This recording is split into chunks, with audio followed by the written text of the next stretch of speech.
Chaque jour, Charles et Carole vous présentent la leçon de l'école du sabbat.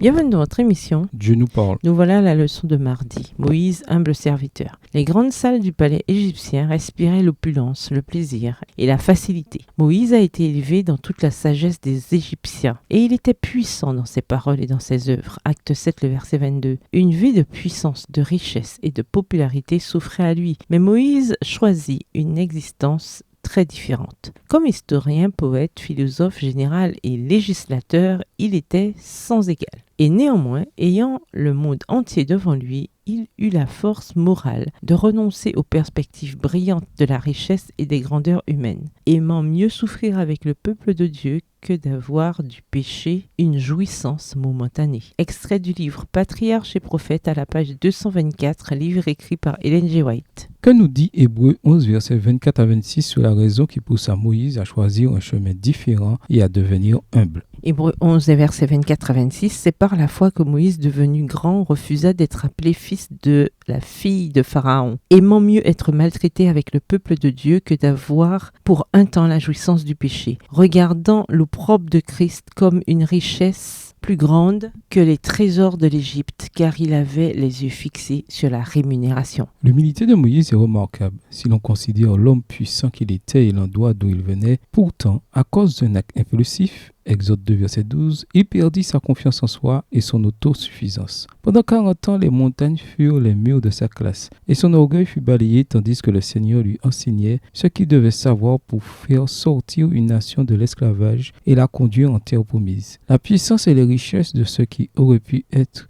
une autre vie en Égypte faisait pâle figure face à l'éternité. Dieu avait appelé Moïse de manière très spécifique et Moïse le suivit. Le plus important peut-être à la lumière de ce sujet, c'est que Nombre 12, verset 3 nous dit « Or Moïse était un homme très humble, plus qu'aucun être humain sur la terre. » Moïse, l'un des grands patriarches de la Bible, est connu pour son humilité, sa douceur. Réfléchissez à ce qu'aurait été sa vie et son leadership si l'orgueil s'était immiscé dans chacun des grands événements de sa vie. Le buisson ardent, les plaies d'Égypte, la traversée de la mer Rouge, la manne tombant du ciel, la communication directe avec Dieu, la réception des 10 commandements et les paroles de Dieu après que Moïse a frappé le rocher. Réfléchissez à votre vie passée. Si quelqu'un devait vous décrire, utiliserait-il les termes humble ou doux dans sa liste d'adjectifs? Pourquoi? Le fait est qu'on ne peut être humble par soi-même. Le péché fait partie de nos vies et c'est pourquoi nous avons tant besoin de Jésus. Écoutez ou lisez les paroles du chant « J'aime mieux avoir Christ » et réfléchissez à ces paroles en lien avec la vie de Moïse et avec votre propre vie. Au revoir et à demain si Dieu veut.